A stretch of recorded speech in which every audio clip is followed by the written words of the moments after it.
Dear students, good morning. Yesterday we have discussed the preamble, the features, and how it helps in interpreting the provisions contained in the articles. Today we want to discuss the very articles contained in our constitution. Our constitution envisages a parliamentary form of government which was well founded on the federal structure by uniting the states and union territories. Though founded on a federal structure, it has some unitary features also. The constitutional head of the executive of the union is the president. All matters of administration and legislation were executed in the name of the president. Federalism is the part of the basic structure of our constitution, which cannot be altered or destroyed. The features are division of power,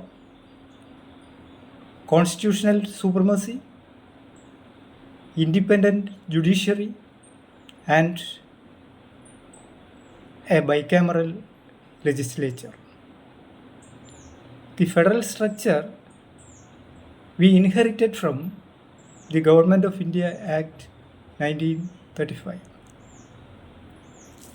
Keshavananda Bharati case in 1973 held federalism as part of the basic structure. S.R. Bomme case in 1994 and in a number of other cases since then held that federalism is a part of the basic structure of our constitution. With this backdrop, we go through the articles contains in our constitution. As we have already said, as of now, our constitution contains 470 articles, 25 parts, and 12 schedules. Part 1 of the constitution deals with the union and its territories. In part 1, Article 1, subclause 1 states that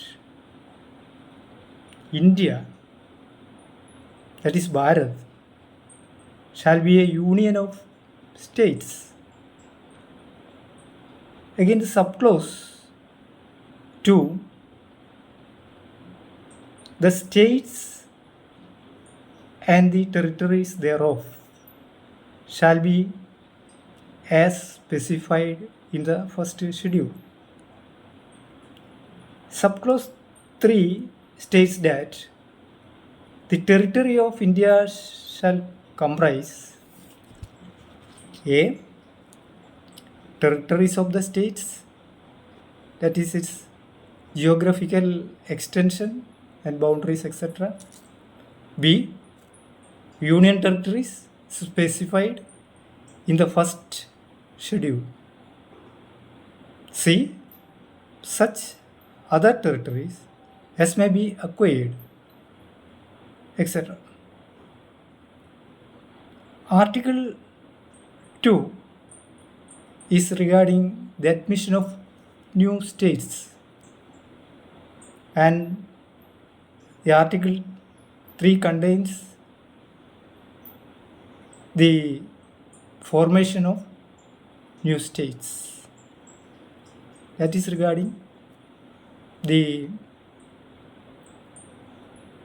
Union and its territories. That is contained in Part 1 of the Constitution from Articles 1 to 4. Then we go through Part 2 of our Constitution. Part 2 deals with citizenship. In Part 2, Article 5 deals with citizenship. At the commencement of the Constitution, every person who has his domicile in the territory of India, that is subclause 1, and A, who was born in the territory of India, or subclause B, either of whose parents was born in the territory of India, or C, who has been ordinarily resident in the territory of India for not less than 5 years immediately preceding such commencement shall be a citizen of India. That is the definition of the citizenship. Who are the citizens of India? That is well defined in the Part 2 of the Constitution, Section 5. Article 5. Article 6 to 11 in Part 2 deals with rights of citizenship. You see, Article 6 deals with persons migrated to India from Pakistan. Article 7 deals with migrants to Pakistan. This article deals with right of the citizenship of a person of Indian origin residing outside India. That is subclause Article 8. Article 9 deals with acquiring citizenship of a foreign state shall not be a citizen of India. Article 10 deals with continuance of citizenship, and Article 11, the power of the Parliament to regulate the right of citizenship by law, etc., is dealt with Part 2 of the Constitution from Article 5 to 11. Then we comes to Part 3 of the Constitution. That is a very fundamental article. Part 3 deals with fundamental right. It is also a fundamental to our Constitution. Part 3 of the Constitution deals with fundamental rights, as you know. In Part 3, Article 12 deals with the definition of state. The state includes the government and the Parliament of India. The government and the legislature of each of the states and all local or other authorities within the territory of India or under the control of the government of India. That is regarding the definition of state. State is very important because if anyone wants to remedy any of their fundamental rights to be infringed, they can move against the state so that the state must be clearly defined in our constitution. Then we comes to Article 13. Article 13 is a very important section which we have dealt earlier. Article 13, subclause 1, invalidate all laws. Those are in force in the territory of India immediately before the commencement of the Constitution, so far as they are inconsistent with the provisions of this part. It's part 3.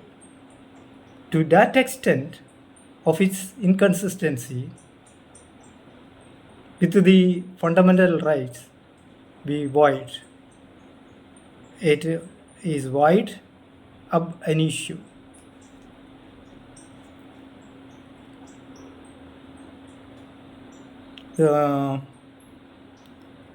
Article 32.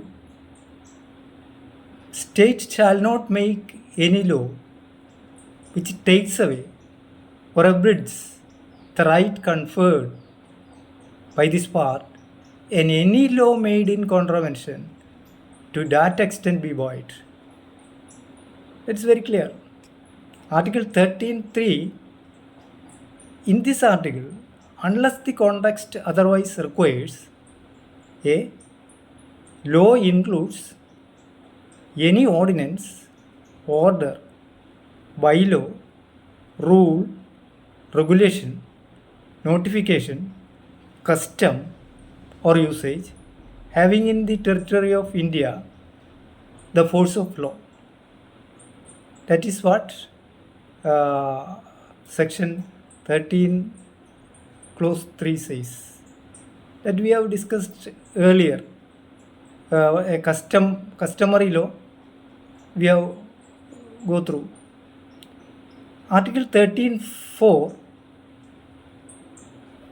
says that amendment of this constitution made under Article 368 not come under the purview of this article, that is Article 13.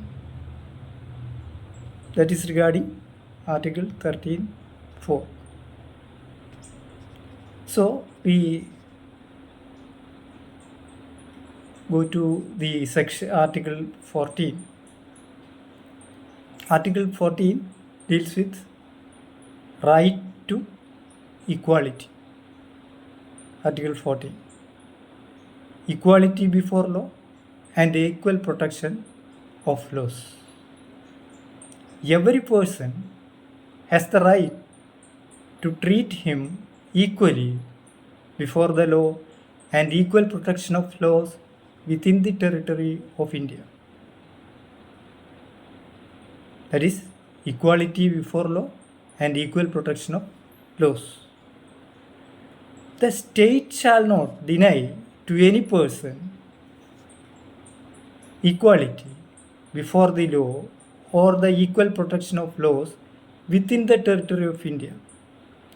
This fundamental right extends to all persons within the territory of India without limiting to only citizens of India. It avails to all persons. Then comes to Article 15. Article 15, prohibition of discrimination on the grounds of religion, race, caste, sex, or place of birth.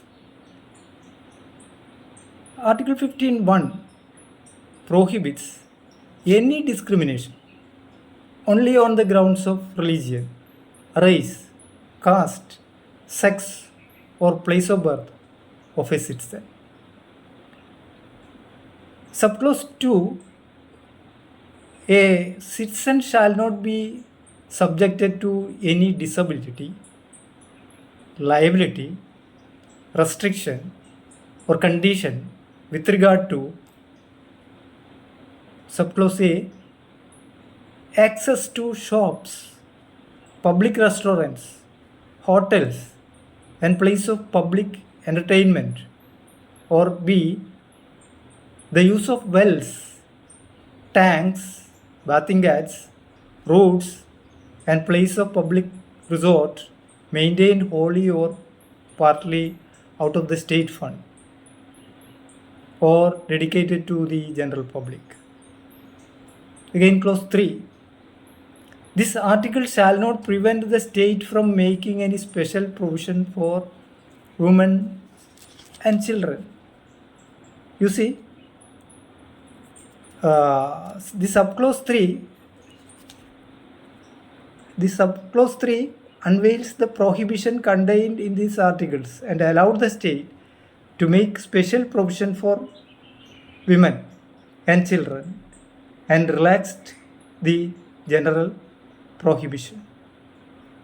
And regarding subclause 4, this article or clause 2 of the article 29 shall not prevent the state from making any special provision for advancement of any socially and educationally backward classes of citizens or for scheduled caste and scheduled tribes.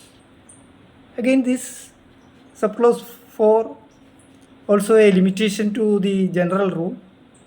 This subclause 4 empower the state to make special provision for the advancement of socially and educationally backward class of citizens or for scheduled caste and scheduled tribes. The general prohibition contained in the article 15 to Article 15 and clause 2 of Article 29 is relaxed to that extent. Then comes to clause 5. This article or subclause G of clause 1 of Article 19 shall not prevent the state from making any special provision by law for the advancement of any socially and educationally backward classes of citizens or for scheduled caste or scheduled tribes insofar as such special provision relates to their admission to educational institutions, including private educational institutions, whether aided or unaided by the state, other than the minority educational institutions referred in clause 1 of Article 30. That is regarding subclause 5.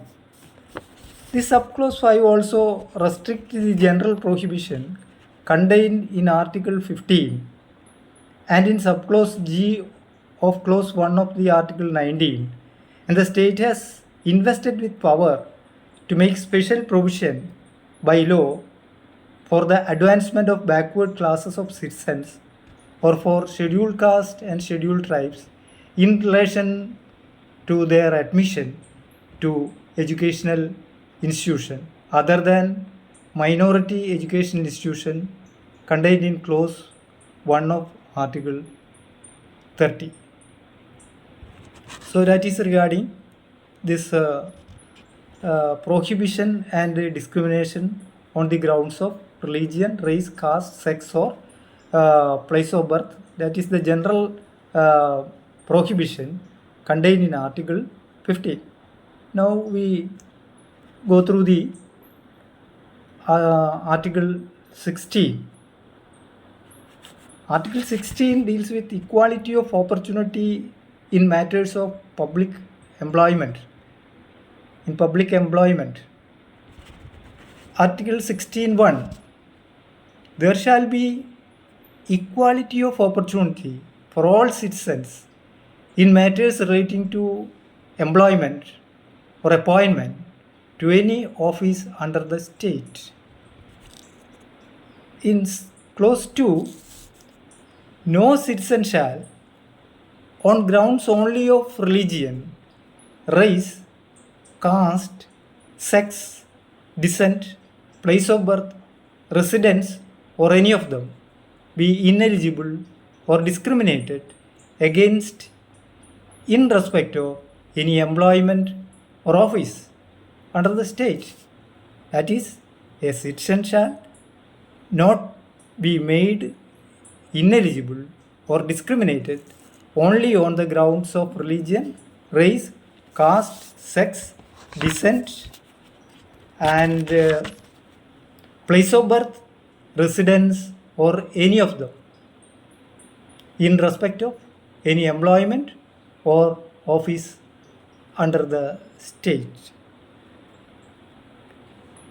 In clause 3, nothing in this article shall prevent Parliament from making any law prescribing in regard to a class or classes of employment or appointment to an office under the government of or any local or other authority within a state or union territory any requirement as to residence within that state or union territory prior to such employment or appointment.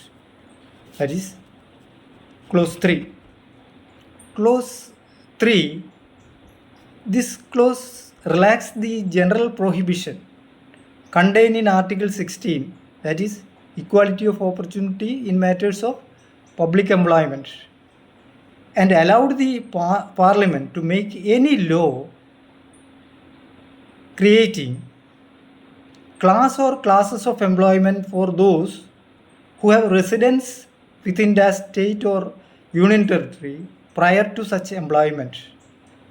That is the relaxation of general law contained the equality of opportunity in matters of public employment. In subclause 4, that is also an exemption to the general rule.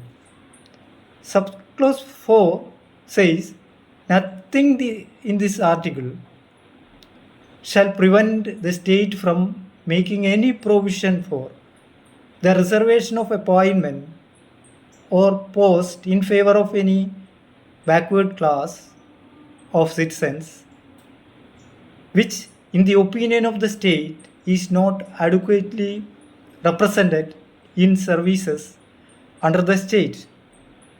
That is what the subsection 4 says. Here again, clause 4, again the general taboo has been relaxed to making provision for reservation to backward class of citizens who is not adequately represented in services under the state. That is the relaxation with regard to the general taboo that the equality of opportunity in matter of public employment. Then comes to section 4a. Nothing in this article shall prevent the state from making any provision for reservation in matters of promotion with consequential seniority to any class or classes of posts in the services under the state in favor of the scheduled caste and scheduled tribes, which in the opinion of the state are not adequately represented in the services under the state. Here again, the general prohibition was relaxed in the case of promotion for scheduled castes and scheduled tribes if the state feels that they were not adequately represented. Then comes to 4b in Article 16. Article 16. Nothing in this article shall prevent the state from considering any unfilled vacancies of a year which are reserved for being filled up in that year in accordance with any provision for reservation made under clause 4 or clause 4a as separate class of vacancies to be filled in any succeeding year or years, and such class of vacancy shall not be considered together with the vacancies of the year in which they are being filled up for determining the ceiling of 50% reservation on the total number of vacancies of that year. This is clause 4b. Here, the unfilled vacancies being filled up shall not be considered together for determining the ceiling of 50%. That is to be provided in Article 16 4b. Again, Article 16 5. Nothing in this article shall affect the operation of any law which provides that the incumbent of an office in connection with the affairs of any religious or denominational institution or any member of the governing body thereof shall be a person professing a particular religion or belonging to a particular denomination. That is all with regard to the section 16, that is equality of opportunity in matters of public employment. These are the sections, the very important sections, articles in our constitution dealing with the fundamental rights. Now, today we have discussed the nature and character of our constitution.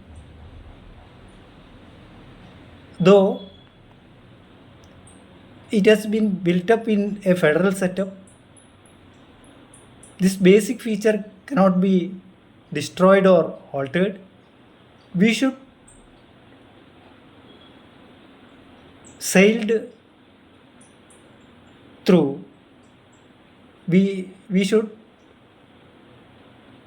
go through the starting with the first part of the constitution, which contain articles 1 to 4 dealing with union and its territories.